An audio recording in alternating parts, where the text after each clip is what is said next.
नमस्कार साथियों, मेरे चैनल जगदीश चौबे पर आप सबका स्वागत है। पिछले 1 डेढ़ महीने से मेरा स्वास्थ्य ठीक नहीं था, जिस वजह से इस वीडियो को मैं जल्दी अपलोड नहीं कर पाया। अब मैं थोड़ा सा ठीक हूँ और फिर मैंने सोचा कि अब इस वीडियो को हम रिलीज करते हैं। वीडियो तैयार था, सिर्फ उसमें मेरी आवाज़ डालनी थी, इसकी वजह से ये डिले हुआ। तो उम्मीद करता हूँ कि आप इसे इग्नोर करेंगे। तो चलिए शुरू करते हैं। हीट ट्रीटमेंट सीरीज 3 पार्ट 2 का यह वीडियो डीकार्बोनाइजेशन के ऊपर है। इस वीडियो में मैं क्या क्या कवर करने वाला हूँ ये आपको बता दूं कि डीकार्बोनेशन क्या है, व्हाट इज डीकार्बोनेशन, डीकार्बोनेशन कितनी तरह का होता है, types of decarbonization, then decarbonation से हानि, disadvantages of decarbonization, and the last is decarbonation को रोकने के उपाय, हाउ टू प्रिवेंट डीकार्बोनेशन। ये टॉपिक मैं कवर करूंगा इस वीडियो में, जो कि डीकार्बोनेशन के ऊपर है। बहुत सिंपल भाषा में बताऊं तो एक वर्ड है कार्बोनाइजेशन, जिसमें कि हम कार्बोनाइज करते हैं, और यदि हम इसमें डी लगा देते हैं तो यदि हम कार्बोनाइजिंग में कार्बन ऐड करते हैं तो डीकार्बोनाइजिंग में हम कार्बन को रिमूव करते हैं। तो ये आप सबके लिए एक बहुत सिंपल सी डेफिनेशन बोल लीजिए। तो ये आप सबके लिए एक बहुत सिंपल डेफिनेशन है कि जहाँ भी कार्बन का रिमूवल, अब ये कार्बन का रिमूवल कैसे होता है ये आगे मैं बताऊंगा, लेकिन डी कार्ब का जो मतलब है वो यही है कि बजाय कार्बन के एडिशन के यहाँ पे कार्बन रिमूव होता है। ठीक है, तो चलिए आगे बढ़ते हैं इस पे। इससे पहले कि मैं डी कार्बोनेशन के बारे में डिटेल में बताऊं, थोड़ा सा मैं फ्लैशबैक में ले चलता हूँ। क्योंकि ये सीरीज 3 है, ये देखिए HT सीरीज 3 है। ये सीरीज 1 में मैंने आपको बेसिक हीट ट्रीटमेंट प्रोसेस के बारे में कवर किया था, जिसमें काफ़ी कुछ चीज़ें थी। Basic iron carbon diagram, TTT curve, CTT curve, और हीट ट्रीटमेंट प्रोसेस जो मेन मेन प्रोसेस होते हैं, like annealing, hardening, tempering, normalising, ये सारी चीज़ें मैंने कवर की थी इसमें। सीरीज 2 में मैंने केस हार्डनिंग प्रोसेस कवर किया था, खास करके कार्बोनाइजिंग, चाहे वो सॉलिड हो, लिक्विड हो, गैसियस हो। उसके अलावा इंडक्शन हार्डनिंग, फ्लेम हार्डनिंग, ये सारे प्रोसेस मैंने यहाँ पे डिस्कस किए थे इस पर्टिकुलर सीरीज 2 में। और ये जो सीरीज 3 है, इसमें पार्ट 1 में ऑलरेडी रिलीज कर चुका हूँ, जो कि ऑक्सीडेशन के ऊपर था। तो अभी तक यदि आप लोगों ने ये तीनों वीडियो नहीं देखे हैं तो इनको जरूर देखिए। मेरे इस चैनल जगदीश चौबे पे जाइए और इस सीरीज 1 उठाइए, basic heat treatment of steel, ये मेरा उसका एक प्ले लिस्ट है, हीट ट्रीटमेंट ऑफ स्टील, और इसके अंदर आप देखिएगा तो ये सारी चीज़ें आपको मिल जाएंगी। तो जो आपकी चॉइस की चीज़ें आप देखिए, बहुत कुछ इन्फॉर्मेटिव है, बहुत अच्छी इसमें जानकारी दी हुई है, बड़ी बेसिक जानकारी दी हुई है, और कुछ एक प्रैक्टिकल प्रॉब्लम्स को भी इसमें बताया गया है। तो उम्मीद करता हूँ कि यदि आपने नहीं देखा हो ये वीडियो तो आप अवश्य मेरे चैनल पर जाएंगे और इस वीडियो को देखेंगे। एक चीज़ और मैं आपसे रिक्वेस्ट करता हूँ कि इस वीडियो को भी आप शुरू से लेकर अंत तक देखिए, तब आपको इसका तब आप इसको अच्छी तरह समझ पाएंगे और अच्छी जानकारी आपको मिलेगी। और यदि आपको जानकारी अच्छी मिल रही है, आपने पसंद किया है, तो अंत में इस वीडियो को लाइक कीजिए, इसको आप शेयर कीजिए अपने दोस्तों के साथ, ताकि उनको भी पता चले ये प्रोसेस के बारे में। और उसके अलावा यदि आप मेरे चैनल पर नए हैं तो आप सब्सक्राइब अवश्य कीजिए। तो चलिए अब आगे बढ़ते हैं। कवरेज, मैं क्या क्या कवर करने वाला हूँ मैंने पहली स्लाइड में वैसे बता दिया था। What is decarbonation, types of decarbonation, disadvantages of decarbonation, and how to prevent decarbonation, ये चारों टॉपिक मैं इसमें कवर करने वाला हूँ। तो चलिए आगे बढ़ते हैं। Decarbonisation, first of all definition क्या है? It is a process of selective, with in bracket preferential, oxidation of carbon where carbon is oxidised while iron remains non oxidised. का ये मतलब हुआ कि ये एक वो ऐसा प्रोसेस है जिसमें कि कार्बन जो है का रिमूवल जो है सेलेक्टिव होता है ऑक्सीडेशन के द्वारा। सेलेक्टिव का मतलब कि ये ऑक्सीडेशन सिर्फ कार्बन का होता है, आयरन का नहीं होता। आयरन ज्यों का त्यों रहता है इसमें, लेकिन कार्बन ऑक्सीडाइज होके मेटल सरफेस से बाहर आ जाता है। तो ये जो it is a process of selective, selective है, प्रेफरेंशियल है इन द सेंस कि सिर्फ कार्बन का रिमूवल होता है, आयरन का नहीं होता है। फिर देखिए, the decarbonation reaction proceeds according to the following reaction. अब ये जो ऑक्सीडेशन कैसे होता है, जो यहाँ मैंने लिखा है, उसको मैंने यहाँ इक्वेशन के थ्रू यहाँ दिखाया हुआ है कि किस तरह से ये ऑक्सीडेशन होता है। देखिए, दो कंडीशंस होती है हीट ट्रीटमेंट में। एक कंडीशन वो होती है जिसमें कि स्टील को हीट किया जाता है बिलो उसके क्रिटिकल टेम्परेचर के, ठीक है ना। जो भी स्टील है, डिपेंडिंग अपॉन द कंपोजिशन, उसका क्रिटिकल टेम्परेचर होता है, उससे कम पे जब आप हीट करते हैं तो उस केस में क्या होता है, उस केस में जो कार्बन जो है वो आयरन कार्बाइड के फॉर्म में होता है स्टील में। और जब इसका ऑक्सीडेशन होता है, ऑक्सीजन से ये कंबाइन करता है, तो ये देखिए 6Fe बन गया।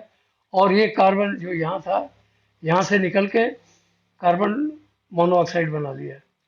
तो इस तरह से कार्बन का रिमूवल हो गया।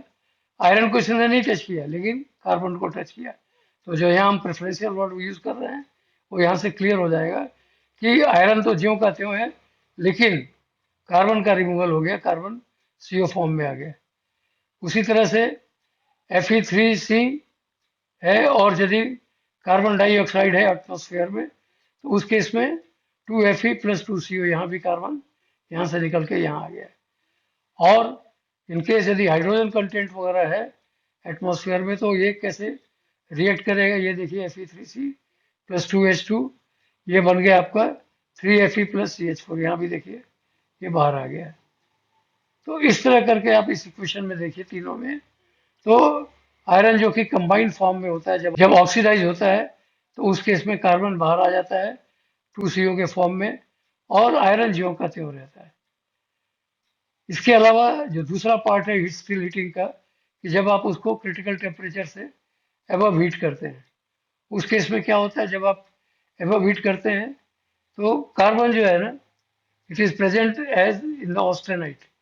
ये देखिए कार्बन इस केस में ऑस्टेनाइट केस है, जिसमें कि कार्बन यहाँ होता है, और ये जब ऑक्सीडाइज होता है तो यहाँ पे 2 आयरन ऑक्साइड और कार्बन यहाँ से रिमूव होके यहाँ बन गया 2CO। ठीक इसी तरह से FeYC, ये आपका विद इन ऑस्टेनाइट जो है सॉलिड सोल्यूशन है कार्बन का ऑस्टेनाइट के भीतर, और जब ये CO2 से रिएक्ट करता है तो ये ऑक्सीडाइज होके फिर CO बनाता है, और ऑस्टेनाइट यहाँ ज्यों का त्यों रहता है। ठीक इसी तरह से यहाँ भी आप देखिए Fe3C प्लस 2H2, ये प्लस का साइन यहाँ मिस हो गया है, तो ये बनता है FeY अगेन और CH4। तो करीब करीब सेम इक्वेशन यहाँ भी है। तो इस तरह से आप देखते हैं कि जो भी कार्बाइड होता है, जो भी कार्बन प्रेजेंट होता है मेटल सरफेस के ऊपर, उसका ऑक्सीडेशन होने के बाद कार्बन कैसे वहां से रिमूव हो जाता है, आयरन ज्यों का त्यों रहता है। ठीक है, ये मैंने एक आपको पिक्चर के थ्रू दिखाया है। देखिए ये सारा डीकार्ब एरिया, ये देखिए यहाँ काला काला है और लाइट वगैरह दिख रहा है, लेकिन यहाँ पे आप देखिए पूरा सफेद एरिया है। तो ये हम कहते हैं कि ये डीकार्बोनाइज। ये देखिए ये सरफेस है, सरफेस नीचे यहाँ तक पूरा डीकार्बोनाइज लेयर है। ओके, आगे चलते हैं। Decarbonation again, in other words, decarbonation is a process of decreasing और removing carbon content from steel. मतलब सेम चीज है जो मैं पिछले भी बोल चुका हूँ कि डीकार्बोनेशन कुछ नहीं, इट इज ए प्रोसेस जहाँ पे कि कार्बन को डिक्रीज किया या रिमूव किया जाता है फ्रॉम स्टील, स्टील से उसको रिमूवल उसका हो जाता है। और ये जो रिमूवल ऑफ कार्बन है, इट रिमूव्स हार्ड कार्बाइड। आपने देखा होगा जो आयरन कार्बाइड बना हुआ था, जो पिछले रिएक्शन में मैंने दिखाया था, ये देखिए आयरन कार्बाइड, ठीक है, ये जो आपके ऑक्साइड फॉर्म में है, तो ये जब ऑक्सीडाइज हो जाता है तो ये आयरन सॉफ्ट हो जाता है, ये कार्बन बाहर आ जाता है। तो it removes hard carbide phases resulting into A softening of the metal, particularly of the surface. खास करके जो सरफेस के ऊपर जहाँ पे कि डीकार्ब होता है या कार्बन का रिमूवल होता है, वो एरिया का आपको सॉल्ट मिलेगा। तो ये आपने देखा होगा, जब भी आप किसी डीकार्बोनेस लेयर पे हार्डनेस लेते हैं तो आपको हार्डनेस कम मिलेगा एज कम्पेयर टू जहाँ पे कि कोई डीकार्ब नहीं है। आप कभी भी इस चीज़ को चेक करके देखिए, डीकार्ब लेयर पे हमेशा आपको हार्डनेस कम मिलेगी एज कम्पेयर टू कार्बाइड, जहाँ पे कि कार्बन प्रॉपर है, कार्बोनाइज प्रॉपर किया हुआ है। This is opposite to carbonising where carbon is added on the metal surface. ये भी मैं पहले कह चुका हूँ कि ये ठीक अपोजिट है किस चीज़ के, कार्बोनाइजिंग के। कार्बोनाइजिंग में आप क्या करते हैं, आप कार्बन ऐड करते हैं मेटल सरफेस के ऊपर। यहाँ क्या करते हैं, आप कार्बन रिमूव करते हैं। तो ठीक अपोजिट है। अब रिमूव कैसे होता है, वो ऑक्सीडेशन के थ्रू होता है। ठीक है, तो ये सारा कुछ यहाँ मैंने एक्सप्लेन किया आपको। उम्मीद है कि आपको समझ में आ रहा होगा, खास कोई कॉम्प्लिकेशन नहीं है इसमें। ठीक है, समझ गए होंगे आप। फिर आगे चलते हैं। Oxidation and decarbonation usually proceed simultaneously in a heating system. खास करके ये ऑक्सीडेशन और डीकार्बोनेशन जो है, जब भी हम हीट करते हैं तो दोनों एक साथ चलते हैं। अब इसमें डिपेंड करता है, if the rate of oxidation is faster than the rate of decarb, then the surface layer becomes oxidized immediately beneath the scale layer। Oxidation का रेट फास्ट है कंपेयर टू डीकार्ब के, तो सरफेस लेयर से immediately जो scale वगैरह जो होता है वो बन जाएगा यहाँ पे, एंड जो नीचे का जो सरफेस होगा वो डीकार्बोनाइज नहीं होगा, it remains as it is. लेकिन उसका ऊपर का सरफेस ऑक्सीडाइज होकर स्केल फॉर्मेशन हो जाएगा आयरन ऑक्साइड के फॉर्म में। But if the decarbonation process is faster than oxidation, then the surface layer of steel loses its carbon. ठीक इसके अपोजिट, यदि डीकार्बोनेशन का रेट फास्ट है एज कंपेयर टू ऑक्सीडेशन, तो जो सरफेस की जो लेयर है उसमें स्टील का जो कार्बन है वो धीरे धीरे कम होता चला जाता है। स्टील अपना कार्बन लूज कर देता है। तो ये एक टोटल फिलॉसफी होगी रिगार्डिंग डीकार्बोनेशन, कैसे होता है, क्या होता है, क्यों होता है, ऑक्सीडेशन कैसे होता है। इस तरह से हम देखते हैं कि ऑक्सीडेशन एंड डीकार्बोनेशन दोनों ही प्रोसेस जब हीटिंग होते ही है तो साथ साथ चलते हैं। अब ये डिपेंड करता है कि कौन सा रिएक्शन फास्ट है, रेट ऑफ ऑक्सीडेशन फास्ट है या रेट ऑफ डीकार्बोनेशन, और उसी के हिसाब से आपको रिजल्ट मिलता है। एक केस में आपको ऑक्सीडाइज लेयर मिलेगा, स्केल लेयर मिलेगा, और दूसरे केस में आपको कार्बन रिमूवल मिलेगा। तो आपको क्लियर हो गया होगा, इसमें कोई लंबी चौड़ी बात नहीं है। मैंने कोशिश की है आपको बहुत सिंपल शब्दों में समझाने की कि डीकार्बोनेशन कैसे होता है। अब आगे चलते हैं। टाइप ऑफ डीकार्बोनेशन, ये टाइप ऑफ डीकार्ब क्या होता है। देखिए, पहला है पार्शियल और दूसरा है टोटल। ये मैंने इस पिक्चर के थ्रू आपको दिखाया हुआ है। ये स्टील का सरफेस है यहाँ पे, और ये इनसाइड है, इसका सेक्शन है ये। तो ये देखिए, यहाँ आप देखते हैं यहाँ से यहाँ तक पूरा आपको व्हाइट नजर आ रहा है, सिर्फ आयरन है ऑस्टेनाइट की फॉर्म में। जबकि यहाँ पे आपको कार्बन पार्टिकल यहाँ दिख रहे हैं कुछ, और यहाँ आपका ये पूरा भरा हुआ है। तो ये इसका बेसिक स्ट्रक्चर है, जो भीतर का स्ट्रक्चर है। यहाँ पे थोड़ा सा रिमूव हुआ है, यहाँ पे एकदम रिमूव हो गया है। तो जहाँ पे कार्बन पूरा रिमूव हो गया है उस लेयर को हम कहते हैं टोटल डीकार्ब। ये टोटल डीकार्ब है यहाँ से यहाँ तक, और यहाँ से यहाँ तक को हम कहते हैं पार्शियल डीकार्ब। तो यदि हम टोटल सिर्फ डीकार्ब बोलेंगे तो ये यहाँ से यहाँ तक का डीकार्ब आएगा, जिसमें टोटल इतना होगा और पार्शियल इतना होगा। तो इस पिक्चर से आपको क्लियर हो गया होगा कि डीकार्ब जब आप माइक्रोस्कोप में देखते हैं तो किस तरह का दिखाई पड़ता है। ठीक है, ये डीकार्बोनाइजेशन की डेप्थ दिखा रहा है। ठीक है, सारा कुछ एक्सप्लेन किया हुआ है ऐसे ही। अब आइए, पहला पॉइंट है decarb cannot be detected by visual inspection.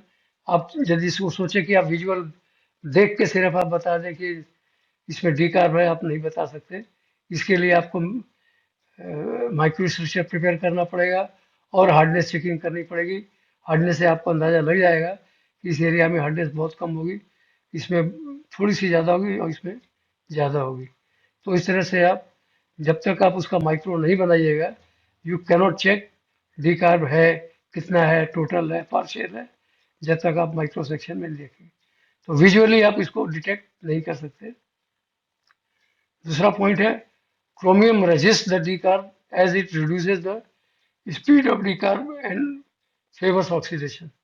अब जिस स्टील में भी यदि क्रोमियम कंटेंट ज़्यादा है, तो क्रोमियम जो है वो डीकार्बोनेशन प्रोसेस को रिड्यूस करता है और ऑक्सीडेशन प्रोसेस को फेवर करता है। तो उस केस में आप देखेंगे कि उसमें स्केल फॉर्मेशन ज़्यादा हो गया एज कम्पेयर टू मेटल डीकार्ब। डीकार्ब बहुत कम मिलेगा या नहीं मिलेगा, लेकिन ऑक्सीडेशन जरूर हो जाएगा और आपको स्केल फॉर्मेशन मिलेगी ऐसे स्टील में जिसमें कि क्रोमियम ज़्यादा हो। तीसरा पॉइंट है, depth of decarb is equal to sum of total decarb depth and partial decarb. ये देखिए मैंने यही बताया था कि यदि डेप्थ ऑफ डीकार्ब हम बोलेंगे तो this is total plus partial, इसको हम बोलते हैं डेप्थ ऑफ डीकार्ब। इतना डेप्थ है इसका। क्लियर है, कोई दिक्कत नहीं होगी। आगे बढ़ते हैं। इसके डिसएडवांटेजेस क्या क्या हैं? देखिए, the carbon reduction results in loss of tensile strength, fatigue strength, wear resistance and hardness. ये हमने पिछले भी स्लाइड्स में बताया कि चूंकि सरफेस से कार्बन चला जाता है तो उसका इफेक्ट क्या होता है कि स्टील की जो प्रॉपर्टी होती है, खास करके टेंसाइल स्ट्रेंथ, फटीग स्ट्रेंथ और वियर रेजिस्टेंस, क्योंकि कार्बन के चलते सरफेस में कार्बाइड फॉर्मेशन रहता है जो कि काफ़ी हार्ड होता है, उसकी वजह से उसका वियर रेजिस्टेंस काफ़ी अच्छा होता है। लेकिन जब वो डी कार्ब हो जाता है तो कार्बन कम हो जाता है और उस केस में उसका वियर रेजिस्टेंस कम हो जाता है, हार्डनेस भी कम हो जाता है। तो ये इसके एक डिसएडवांटेजेस है। Factors enhancing decarb are high temperature and large amount of oxygen in the atmosphere. ये कौन कौन से फैक्टर डी कार्ब को प्रोत्साहित करते हैं? पहला है हाई टेम्परेचर और दूसरा है large amount of oxygen in the atmosphere. यदि ये चीज़ें रहती हैं तो हाई टेम्परेचर पे होगा, और दूसरा ये कि यदि ऑक्सीजन ज़्यादा है तो ऑक्सीडाइज होके कार्बन जो है वो बाहर हो जाएगा और इस तरह से डी कार्ब आपको मिलेगा। Decarbonation reduces ductility of steel and it requires longer period in heating and cooling times. इसकी वजह से आपको डक्टिलिटी भी आपको कम मिलेगी आपको, और आपका heating time and cooling time ये भी आपको ज़्यादा मिलेगा। तो ये इसके डिसएडवांटेजेस है डीकार्बोनाइजेशन के। ठीक है, आगे चलते हैं। Prevention, how to prevent decarb. Okay, पहला है टू एनरिच फर्नेस। तो पहला है to enrich furnace atmosphere with argon और नाइट्रोजन। ये जो न्यूट्रल गैसेस हैं आर्गन एंड नाइट्रोजन, इसको यदि हम फर्नेस एटमॉस्फेयर में एनरिच कर दें, ज़्यादा डाल दें, तो इसकी वजह से डीकार्ब होना कम हो जाएगा, क्योंकि ऑक्सीडेशन होने का चांस नहीं मिलेगा because of argon and nitrogen. तो ये एक तरीका है कि फर्नेस के एटमॉस्फेयर में यदि आप आर्गन और नाइट्रोजन की मात्रा बढ़ाते हैं तो उससे डीकार्ब कम होने के चांसेस होते हैं। Application of an electroplated coating of copper 0.0005 से लेके 0.001 इंच तक का कॉपर प्लेटिंग, यदि जिस एरिया में आप चाहते हैं कि डीकार्ब ना हो तो वहाँ इलेक्ट्रोप्लेटिंग कर दीजिए कॉपर का, ये उसको डीकार्ब होने से बचाएगा। तीसरा point, application of proprietary stop off paint और ceramic coating prior to heat heating. मतलब हीट हीटिंग करने से पहले ही यदि आप, ये मार्केट में मिलते हैं पेंट मिलते हैं जिसको स्टॉप ऑफ पेंट कहते हैं, ये डीकार्ब होने नहीं देता है, या उसके अलावा सिरेमिक कोटिंग भी की जाती है। हीट ट्रीटमेंट से पहले यदि आप कर देते हैं तो वो एरिया बचा रहता है, वो डीकार्ब नहीं होता है। और चौथा पॉइंट है heating parts in a sealed steel box packed in charcoal और सीआई चिप्स। मतलब कि आप उसको किसी स्टील बॉक्स में जो कि सील्ड हो उसमें पैक कीजिए और उसके भीतर चारकोल या कास्ट आयरन के चिप्स होने चाहिए ताकि वो डीकार्ब होने से उसको बचाए। तो ये भी एक तरीका है जिसमें कि आप डीकार्ब होने से बचा सकते हैं। अभी पांचवा पॉइंट देखिए, removal of decarbonise layer by machining after heat treatment. ये भी एक तरीका है, यदि आपके पास मशीनिंग के बाद सफिशिएंट थिकनेस या आपको कोई लॉस नहीं होता है, डायमेंशनल लॉस नहीं होता है, तो जो भी डीकार्बोनाइज लेयर है उसको आप मशीनिंग के थ्रू आप निकाल दीजिए आफ्टर हीट ट्रीटमेंट। कंडीशन ये है कि पार्ट अंडर साइज नहीं होना चाहिए, तो वो आपको सफिशिएंट स्टॉक रखना पड़ेगा, सो दैट डीकार्ब लेयर आप आराम से निकाल सकते हैं मशीनिंग के द्वारा। और लास्ट जो है, use of molten salt bath as heating media. Molten salt bath में आप कीजिएगा तो इससे ऑक्सीडाइज होने के चांस होते ही नहीं है, क्योंकि चारों तरफ से एक लेयर होती है लिक्विड और एक आपका कवर हो जाता है, कवर बन जाता है, उसकी वजह से ऑक्सीडाइज नहीं हो पाता और आपका डिकार्बोनेशन नहीं हो पाएगा। तो यदि आप मोल्टन सॉल्ट का इस्तेमाल करते हैं तो इससे भी आप डिकार्ब होने से बचा सकते हैं। तो ये कुछ तरीके हैं जिनको अडॉप्ट करने से हम चाहें तो पार्ट्स का डीकार्ब होने से हम उसको बचा सकते हैं। अब ये डिपेंड करता है कि कौन सा तरीका आपके लिए सूटेबल होगा, ये आपको देखने का है, लेकिन ये सारे तरीके हैं जिसकी वजह से आप चाहें तो किसी भी पार्ट को डीकार्ब होने से आप बचा सकते हैं। तो इस वीडियो में इतना ही। मुझे तो उम्मीद करता हूँ कि आपको ये वीडियो अच्छा लगा होगा। मैंने कोशिश की है कि बहुत साधारण शब्दों में आपको डीकार्बोनेशन का कॉन्सेप्ट आपको समझा दूं, ताकि आपको पिक्चर क्लियर हो जाए कि डीकार्बोनेशन होता क्या है, क्यों होता है, कैसे होता है, कितने तरह का होता है और उसके क्या क्या नुकसान होते हैं। उसके अलावा उसको हम डीकार्ब होने से कैसे बचा सकते हैं, प्रिवेंशन उसका क्या है। तो ठीक है, अब आप इस वीडियो को देखिए, अपने दोस्तों को दिखाइए, एंड तक देखिए, और यदि आप मेरे चैनल पर नए हैं तो आप इसको सब्सक्राइब अवश्य कीजिएगा। अब चूंकि मेरी तबीयत ठीक हो गई है तो मैं कोशिश करूंगा कि नेक्स्ट वीडियो भी टाइमली मैं रिलीज करूं। तो तब तक के लिए आप इजाज़त दीजिए। आपने इतना टाइम दिया, इतना पेशेंस रखा, इस सब के लिए आप सबका बहुत बहुत धन्यवाद। Thank you very much.